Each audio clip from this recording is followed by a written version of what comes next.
LA 한인의 회장 축출은 좀 유보가 됐습니다만은 정관을 뜯고 치를 때는 반드시 우리 교민들이 참석해서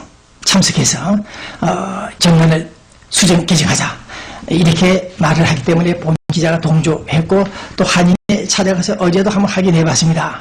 네, 지금 우리 일단의 한인 단체장들이 정관 개정에 대해서 문제를 제기하고 있다. 그랬더니 천만다행하게도 공청회를 통해서 규법에 따라서 우리는 정관을 개정할 것이다. 그렇게 말을 했습니다.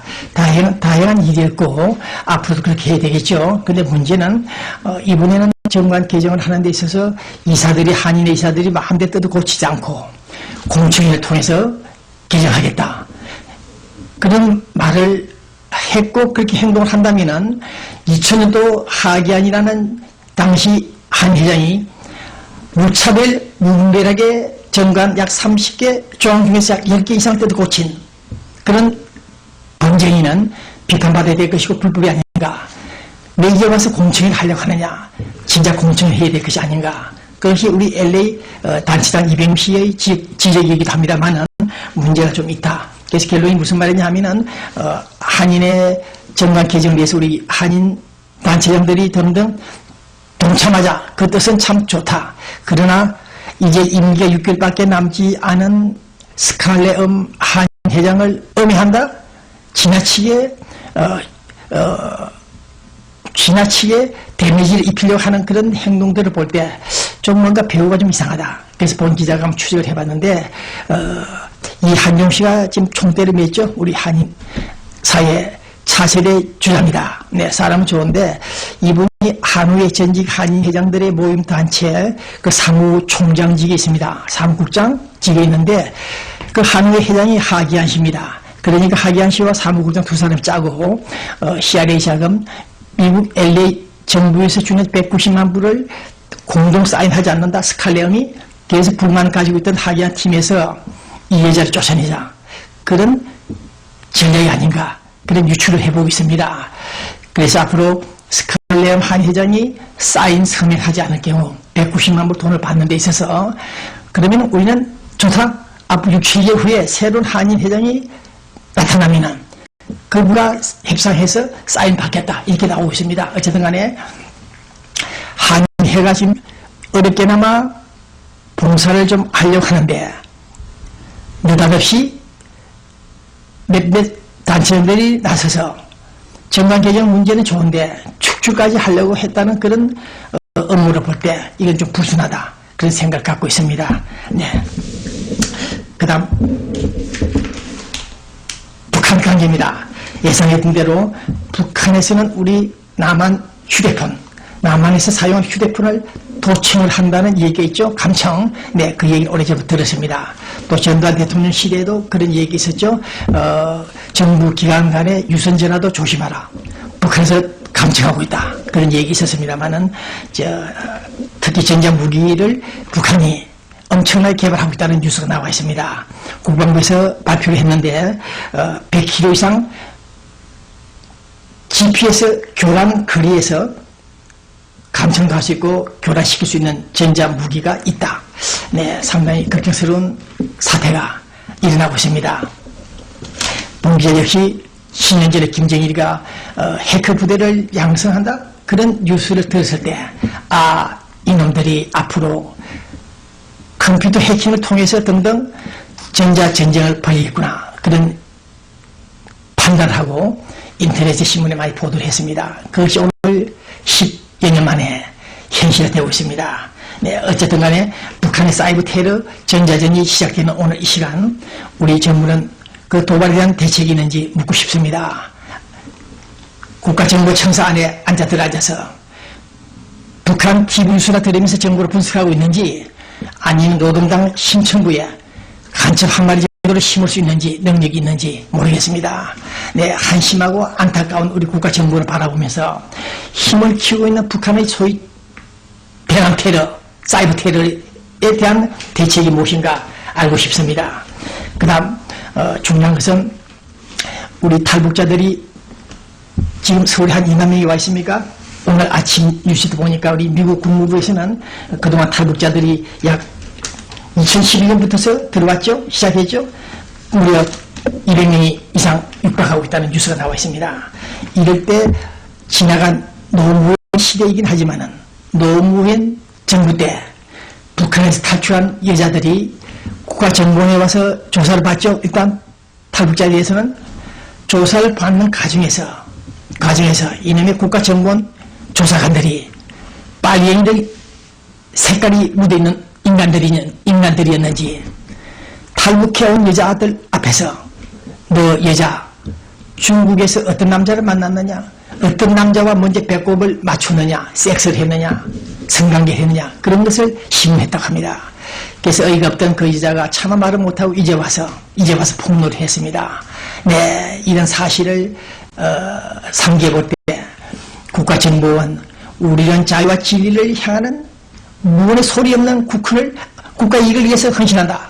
이런 캐치프레이즈를 걸고 있는 자들이 노무현 김대중 정부 때 그 좌파들이 위장 침투해 있는 국가정보 요원들이 탈북한 여성 남성들을 괴롭히는 도리정보를 뽑아서 평양으로 보내서 그 가족들이 총살당하게끔 만들었다는 사실들, 여자 탈북 여성을 앞에 앉혀놓고 중국에서 만난 남자가 누구냐, 첫 남자가 배꼽을 맞춘 남자가 누구였느냐고 묻는 그 정도의 국가정보 요원들이 아직도 이명박 정부에 있다는 사실입니다. 네, 통일신문 장대표 했던 충남대학교 총장 이정호 박사가 보내는 유산 상속금 50만 달러, 그분도 보내지 말라고 협박을 해서 그 유가족들이 기겁을 하고 돈을 보내지 못했다는 사실. 네, 또 이 1980년 전두환 정부 때 통일신문사를 보낸 돈이 수십억이 되는데도 불구하고 한 푼도 통일신문사 자금을 보내지 않고, 물론 제가 처리를 받지 않겠다, 돈 필요 없다, 그것이 화근이 되긴 했습니다만은 이런 놈들이 있다는 사실. 제가 1996년 김대중 대통령 당선되기 직전에 서울에 들어가서 만난 당시 국가정보원, 국가안전기획부장실에 있던 차 박사를 통해서 확인을 했습니다. 오후 7시부터 새벽 4시까지 술을 마시고 식사를 하면서 저에게 물었습니다. 왜 서울에 와서 버스 타고 다니느냐? 왜 돈 없이 다니느냐? 우리가 보낸 돈이 얼마나 많은데, 기록이 다 있는데 어째 돈 한 푼도 받지 않았다고 하느냐? 한 5번을 물었습니다. 2시간마다 한 번씩 우리가 보낸 돈이 얼마인데 받지 못했단 말입니까? 분명히 말을 해달라.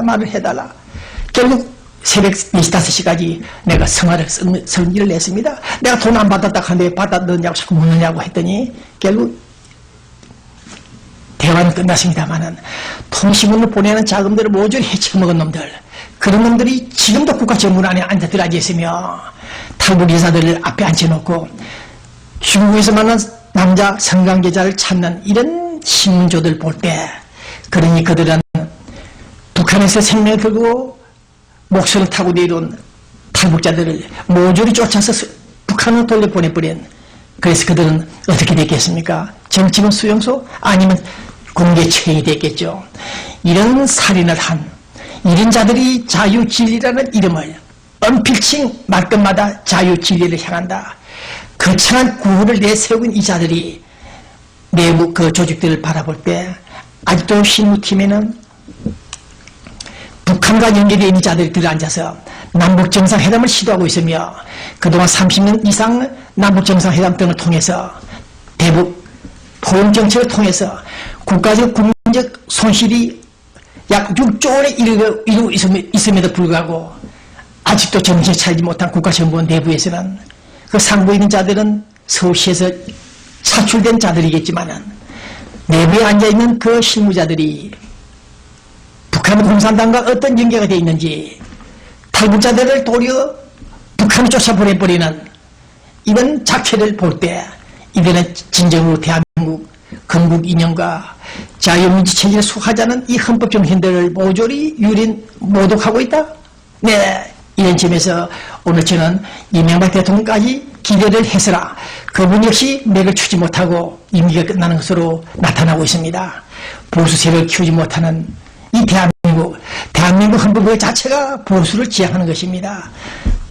서울시장 후보들을 볼 때 시민단체 운동가들, 그들이 대한민국을 좌지우지하고 있다는 사실 앞에서 오늘 국가정보원의 그 막중한 책임이 여하다는 사실을 인식이 될 것임에도 불구하고 통일신문으로 보내는 자금까지 차단시키고 거짓골로 만들고 있는 그 국가정보원, 너희들은 반드시 하늘로부터서 저주를 받고 또 저주를 받아야 될 집단이다, 조직이다. 본 기자가 악담한 대로 건일의 국가정보원장도 피를 받고 신건이라는 국가정보원장 그 인간도 통일신문으로 보내는 자금을 착복했다가 통일신문으로 돈을 보냈다, 영수증도 받았다, 허위 가짜 영수증을 보관했을 정도의 그 국가정보원장 있는 놈들, 그런 놈들이 어떻게 해서 국가안보를 책임지는 그런 중책 자리에 있었는지 모르겠습니다. 통일신문이 언제 돈 받겠다, 돈을 바라보고 이 언론을 했습니까? 보내주는 그 국가정부 지원 자금까지 착복한 이 국가정보원 신건이라는 인간들, 나는 여러분들을 향해서 이 방송을 통해서 나는 결코 용서하지 않는다는 사실을 오늘 재청명합니다. 국가정보원, 너희들 그 안에 들어앉아있는 자들, 친북 세력들과 연계에 내통하고 있는 자들, 북한 장거리 침투 땅굴이 서울에 들어와 있으면서 이를 확인하지 않고 있는 자들, 당신들이 도대체 정체성이 뭔가, 당신들의 성분이 무엇인가 나는 확인하고 싶다는 얘기를 드립니다. 그 다음 노무현 대통령 당선 2000년도죠. 네, 그때부터서 본 기자는 바로 그날 개표하는 그날부터서 전산 투개 표기를 조작했다. 해커들을 동원해서 그러한 추정 분석들이 적중했고 결국 4년 5년 동안 계속해서 본 기자가 탐문 추적한 결과 전산 투개 표기를 개발한 김대중 정부가 노무현이를 가짜 당선시켰다는 사실을 파악했습니다. 그래서 이번에 이명박 대통령 당선될 때 제가 이명박 대통령 집으로 즉시 편지를 보내고 전화도 했습니다만은 국가정보원이 그 이후에 전산 투개 표기 조작 사실 여부를 확인했던 것으로 국가정보원 요원으로부터 들었습니다. 그래서 그것이 가짜였다, 조작이었다는 사실을 확인했습니다. 그렇다면은 이명박 정부가 끝난 이 시간 노무현 대통령의 당선은 가짜였다, 전산 투개 표기를 조작했다, 이 사실을 국민에게 알려짐에도 불구하고 그들은 침묵하고 있습니다. 그렇다면 그 이유가 무엇인가? 이번에도 박근혜를 떨어뜨리기 위해서, 낙마시키기 위해서 전산 투개 표기를 조작해보려는 업무가 있는지 모르겠다 하는 오늘 본인은 이 방송을 통해서 국가정보원에게 추가 요청을 합니다. 노무현 대통령 당선 조작, 당시 전산 투개 표기 조작, 이 사실들을 빠른 시간에 밝혀줄 것을 바라며 이것을 밝히지 않을 경우에는 또다시 전산 투개 표기를 조작하겠다 한다는 업무가 있다, 이렇게 판단하겠다는 사실입니다.